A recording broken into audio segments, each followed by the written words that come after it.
Good evening, children. Now I'm starting with your second chapter, Lost Spring by Anise Jung. Now, Lost Spring, this chapter is divided basically into two parts. The first one is Sometimes I Find a Rupee in the Garbage, and second part is I Want to Drive a Car. Now, today I'm going to start with the first part, that is Sometimes I Find a Rupee in the Garbage. Now, before we start this part, I just want to discuss with you. Have you ever come across a rag picker, a beggar, a person who has nothing to eat? He's searching here and there, trying to find something which he will get to satisfy his hunger. This is one such story of a boy known as Sahib. Sahib is a young boy who is not going to school, who is not doing anything, who is not earning. He's not educated, rather, he's not literate. He has nothing to do. The only thing or the only job he does is collecting the heaps of garbage and then one by one taking out all the material of that garbage in search of a penny or a 10 rupee note or maybe something to eat.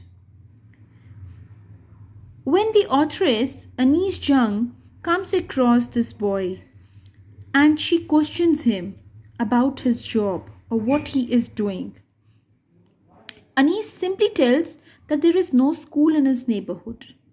In a sense, the story depicts our society, a society which is illiterate, a society where there is no importance of education, where people simply try to search out something to satisfy their hunger, but they would not go and search out for a job. They would not try to read, or maybe their conditions are so severe, the condition is so pathetic that they are devoid of any such thoughts. They're devoid of basic essentials which a human requires. So, as a result, these people they wander around here and there and try to pick up whatever they get so that they can have something to eat or they can have a rupee, 2 rupee, or maybe a 10 rupee note to purchase something to eat and to carry on with their livelihood. So, let me begin with the chapter. The authoress comes across Sahib every morning. Sahib left his home in Dhaka long time ago. He is trying to sponge gold in the heaps of garbage in the neighborhood. What this boy is doing, he is just searching and diving into the garbage of the neighborhood as he wants to take out something out of it. The author asks Sahib why he does that. Sahib mutters that he has nothing else to do, as he just simply tells he has no work to do. There is no school in his neighborhood. He is poor and barefooted.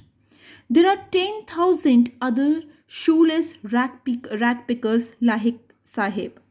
They live in Simapuri on the outer edge of Delhi.